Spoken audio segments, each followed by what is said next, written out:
Pada video pembelajaran ini, kami akan menjelaskan materi tentang kehadiran Islam di Nusantara.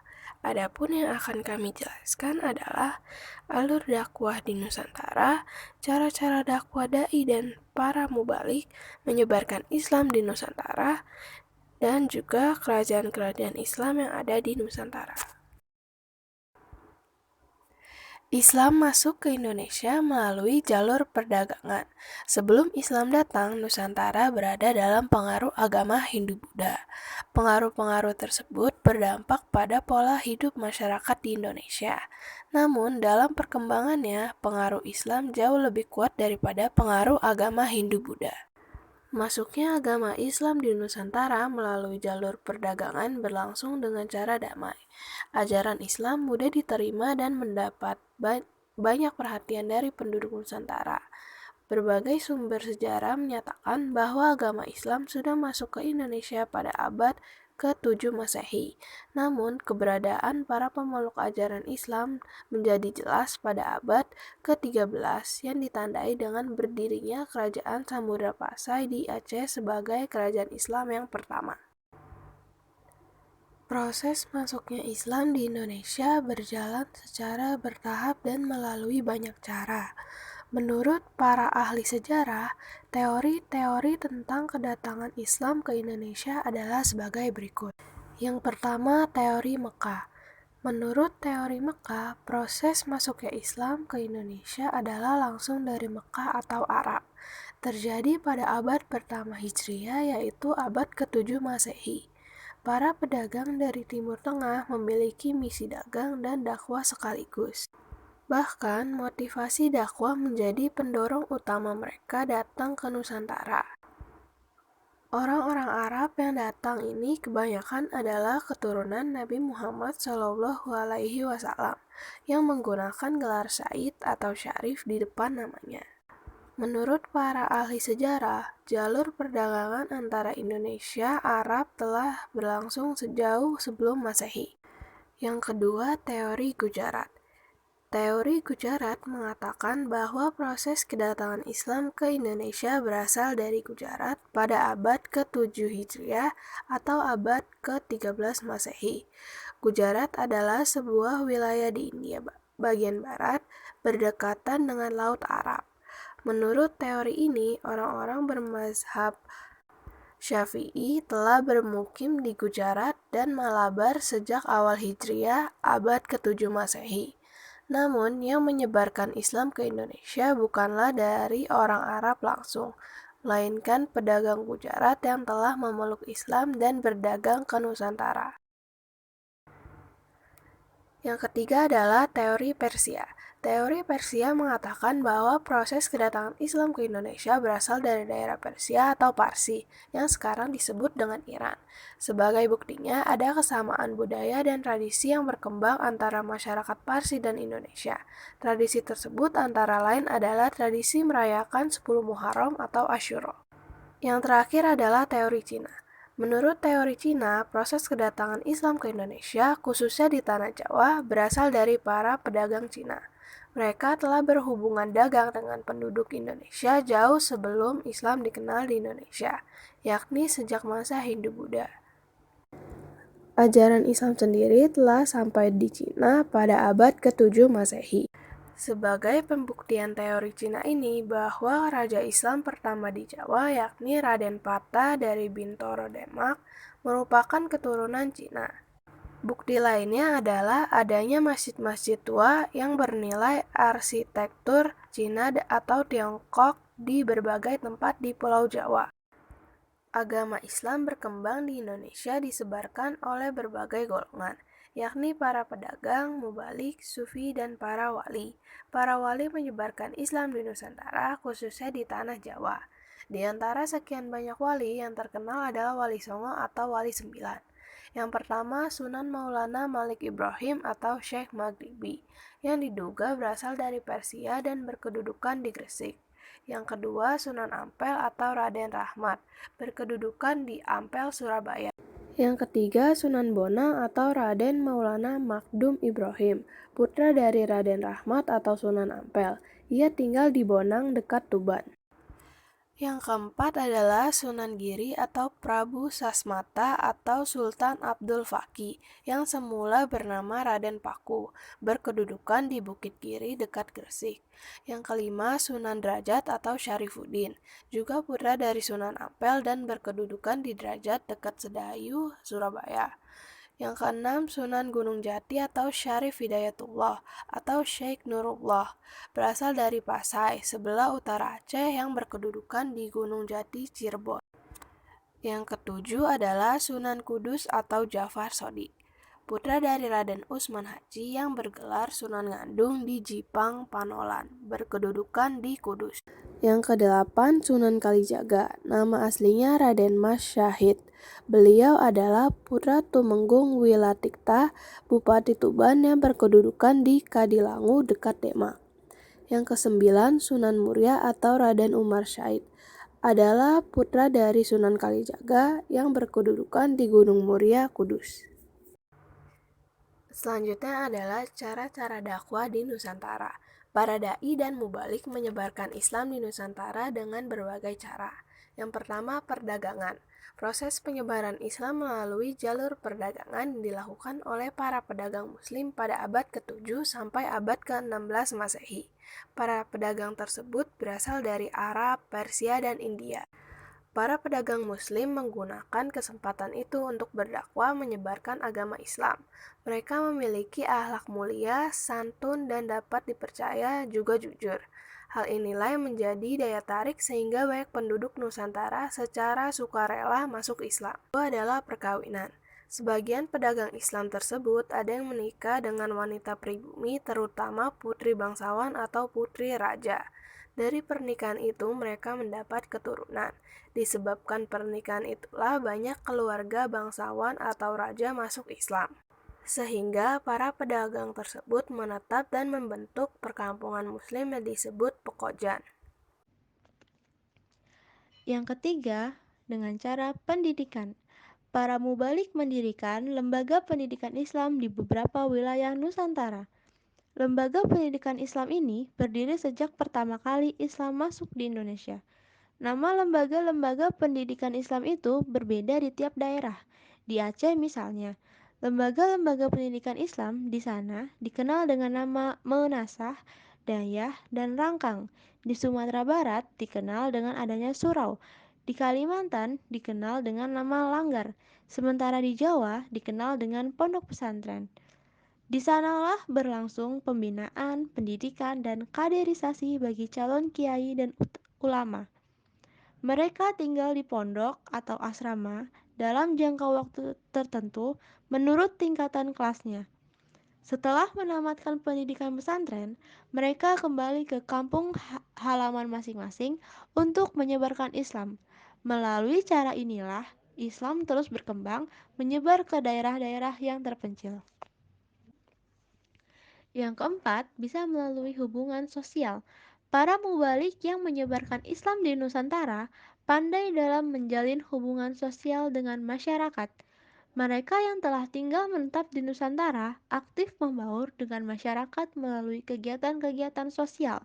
Sikap mereka santun, memiliki kebersihan jasmani dan rohani, memiliki kepandaian yang tinggi, serta dermawan. Silaturahmi, bekerja sama, gotong royong mereka lakukan bersama penduduk Nusantara dengan tujuan menarik simpati agar masuk Islam. Pada kesempatan tertentu, mereka menyampaikan ajaran Islam dengan cara bijaksana, tidak memaksa dan merendahkan. Islam mengajarkan persamaan hak dan derajat bagi semua manusia, karena kemuliaan manusia tidak ditentukan oleh kastanya, melainkan karena ketakwaannya kepada Allah Subhanahu wa Ta'ala. Islam juga mengajarkan umatnya untuk saling membantu, yang kaya membantu yang miskin, yang kuat membantu yang lemah, dan saling meringankan beban orang lain. Dengan demikian, ajaran Islam semakin mudah diterima oleh penduduk Nusantara. Yang terakhir, bisa dengan cara kesenian. Sebelum Islam datang, kesenian dan kebudayaan Hindu-Buddha telah mengakar kuat di tengah-tengah masyarakat. Kesenian tersebut tidak dihilangkan, tetapi justru digunakan sebagai sarana dakwah. Cabang-cabang seni yang dikembangkan para penyebar Islam diantaranya adalah seni bangunan, pahat dan ukir, tari, musik, dan sastra. Seni bangunan, misalnya masjid, mimbar, dan ukiran-ukirannya masih menunjukkan motif-motif seperti yang terdapat pada candi-candi Hindu dan Buddha. Motif tersebut dapat dilihat pada Masjid Agung Demak, Masjid Agung Kesepuhan di Cirebon, Masjid Agung Banten, dan Masjid Baitur Rahman di Aceh. Demikian pula dengan pertunjukan wayang kulit. Mereka tidak pernah meminta upah atau untuk menggelar pertunjukan. Penonton atau pengunjung gratis menyaksikan pertunjukan tersebut. Penonton hanya diminta agar mengikutinya mengucapkan 2 kalimat syahadat. Hal ini berarti para penonton telah masuk Islam. Sebagian besar cerita wayang kulit dikutip dari cerita Mahabharata dan Ramayana, namun sedikit demi sedikit dimasukkan nilai-nilai ajaran Islam. Berikut ini merupakan peta persebaran kerajaan Islam di Nusantara. Kerajaan yang pertama ada Kerajaan Samudra Pasai. Kerajaan ini merupakan kerajaan Islam pertama di Indonesia yang letaknya di pesisir timur Laut Aceh, Kabupaten Lok Sumawe atau sekarang Aceh Utara. Lahirnya kerajaan Islam yang pertama di Indonesia itu diperkirakan mulai awal atau pertengahan abad ke-13 Masehi. Sebagaimana diketahui, proses dakwah Islam di daerah-daerah pantai terjadi sejak abad ke-7 Masehi. Kawasan Aceh yang strategis menjadi pertemuan para pedagang dari berbagai daerah dan negara, khususnya para pedagang Islam. Salah satu bukti berdirinya Kerajaan Samudra Pasai adalah adanya nisan kubur yang terbuat dari granit asal Samudra Pasai. Dari nisan itu dapat diketahui bahwa raja pertama Samudra Pasai, Sultan Malik Al-Saleh, meninggal pada bulan Ramadan tahun 696 Hijriah yang diperkirakan bertepatan dengan tahun 1297 Masehi. Yang kedua, ada Kerajaan Aceh. Kerajaan Aceh terletak di daerah yang sekarang dikenal dengan nama Kabupaten Aceh Besar. Nama Aceh menanjak dengan cepat pada abad ke-17 di bawah naungan Aceh Besar yang berpusat di Kutaraja. Sultan pertama yang memerintah sekaligus sebagai pendiri Kerajaan Aceh adalah Sultan Ali Mugoyat Syah. Peletak dasar kebesaran kerajaan Aceh adalah Sultan Alauddin Riayat Syah yang bergelar Al-Qohar. Pada masa pemerintahan Iskandar Muda, kerajaan Aceh mencapai puncak kekuasaannya. Bandar Aceh dibuka menjadi pelabuhan internasional dengan jaminan pengamanan gangguan laut dari kapal perang Portugis. Sultan Iskandar Muda wafat pada tahun 1636 Masehi dan digantikan oleh menantunya yaitu Sultan Iskandar Sani. Masa pemerintahannya tidak lama karena ia tidak memiliki kepribadian dan kecakapan yang kuat seperti Sultan Iskandar Muda. Sejak Sultan Iskandar Muda wafat, Aceh terus-menerus mengalami kemunduran. Selanjutnya ada Kerajaan Demak. Kerajaan Demak terletak di Kabupaten Demak, Jawa Tengah. Kerajaan ini merupakan kerajaan Islam pertama dan terbesar di pesisir utara Jawa. Wilayah Demak sebelumnya merupakan kadipaten dari Kerajaan Majapahit. Kerajaan ini tercatat menjadi pelopor penyebaran agama Islam di Pulau Jawa dan Nusantara. Kerajaan Demak didirikan oleh Raden Patah pada tahun 1478 Masehi. Beliau merupakan putra Prabu Kertabumi, seorang raja Majapahit. Wilayah kekuasaan Demak cukup luas, meliputi daerah sepanjang pantai utara Pulau Jawa. Pengaruhnya sampai ke Palembang, Jambi, Banjar, dan Maluku. Kekuasaan kerajaan Demak berakhir pada tahun 1568 Masehi. Joko Tingkir memindahkan pusat pemerintahan dari Demak ke Pajang, dan di sana ia mendirikan Kerajaan Pajang. Kerajaan Pajang 1568 sampai 1586. Kerajaan Pajang adalah penerus kerajaan dari Kerajaan Demak. Kesultanan yang terletak di daerah Kartasura sekarang itu merupakan kerajaan Islam pertama yang terletak di daerah pedalaman Pulau Jawa. Sultan atau raja pertama Kesultanan ini adalah Joko Tingkir yang berasal dari Pengging di lereng Gunung Merapi. Joko Tingkir bergelar Sultan Hadiwijaya. Kedudukannya yang disahkan oleh Sunan Giri segera mendapat pengakuan dari adipati di seluruh Jawa Tengah dan Jawa Timur. Peperangan sengit terjadi pada tahun 1582 Masehi. Namun, prajurit Pajang menderita kekalahan besar. Sultan Hadiwijaya menderita sakit dan akhirnya wafat. Setelah itu, terjadilah perebutan kekuasaan di antara para bangsawan. Kerajaan Mataram Islam, abad 17-19. Kerajaan Mataram Islam berdiri pada tahun 1586 dan raja pertamanya adalah Sutawijaya yang bergelar Senapati Inggalaga Saidin Panatagama. Artinya panglima perang dan ulama pengatur kehidupan beragama. Kerajaan Mataram mencapai puncak kebesarannya pada masa pemerintahan Sultan Agung Hanyakrokusuma. Masa pemerintahannya dari 1613 sampai 1645 Masehi. Hal itu merupakan cerminan dari kebesaran jiwa, keberanian, keulatan, dan kecakapan serta kuatnya kepribadian Sultan Agung. Dalam sejarah Islam, Kesultanan Mataram memiliki peran yang penting dalam perjalanan sejarah kerajaan-kerajaan Islam di Nusantara. Hal ini terlihat dari semangat raja-raja untuk memperluas daerah kekuasaan dan mengislamkan para penduduk daerah kekuasaannya, hingga mengembangkan kebudayaan yang bercorak Islam di Jawa. Kerajaan Banjar. Kerajaan Banjar adalah kerajaan Islam di Pulau Kalimantan, tepatnya di Provinsi Kalimantan Selatan. Pusat kerajaan Banjar yang pertama adalah di daerah sekitar Queen Utara. Namun, setelah Keraton di Queen dihancurkan oleh Belanda, pusat kerajaan dipindahkan ke Martapura. Kerajaan ini berdiri pada tahun 1526 Masehi, dengan Sultan Suryansyah atau Raden Samudra sebagai Sultan pertama. Seiring dengan berjalannya waktu, kerajaan Banjar makin berkembang dan bertambah luas wilayahnya. Wilayah kekuasaan kerajaan Banjar meliputi Banjarmasin, Martapura, Tanah Laut, Margasari, Amandit, Alai, Marabahan, Banulima, serta daerah hulu Sungai Barito.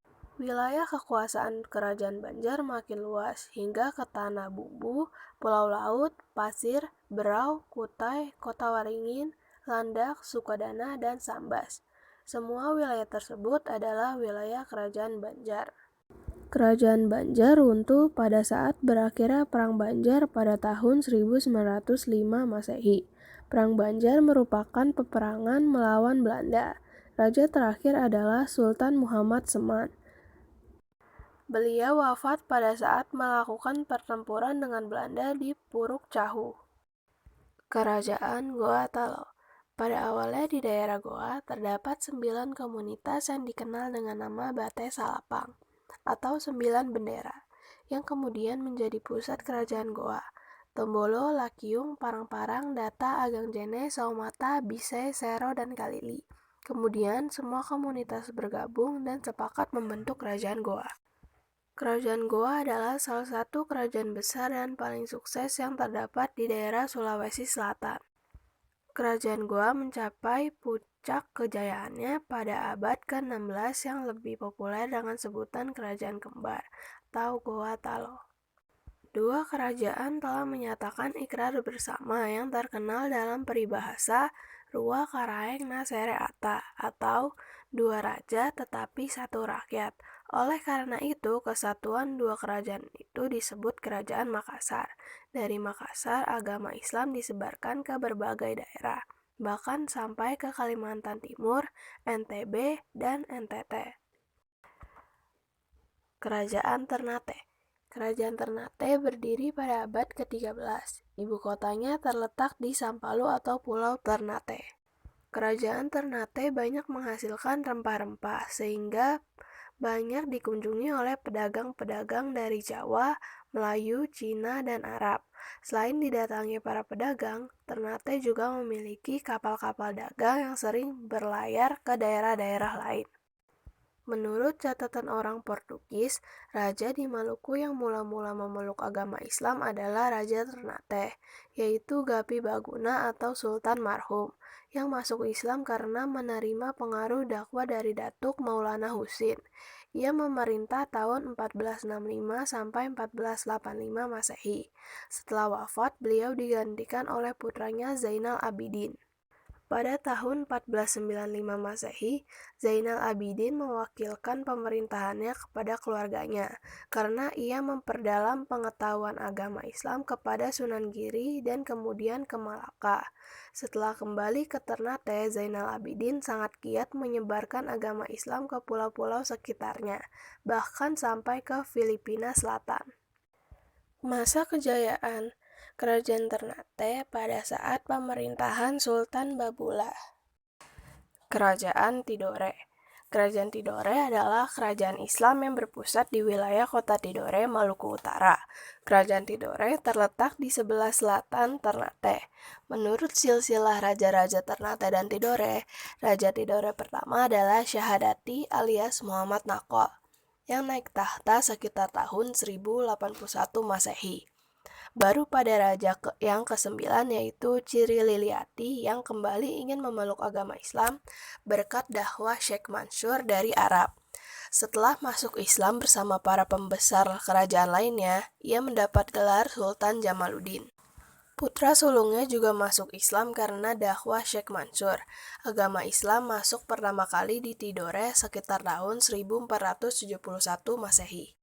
Kerajaan Tidore merupakan penghasil cengkih yang besar dan sangat laku di pasaran Eropa, sehingga akibatnya banyak bangsa Eropa yang datang ke Tidore untuk mencari cengkih, misalnya bangsa Portugis, Spanyol, dan Belanda.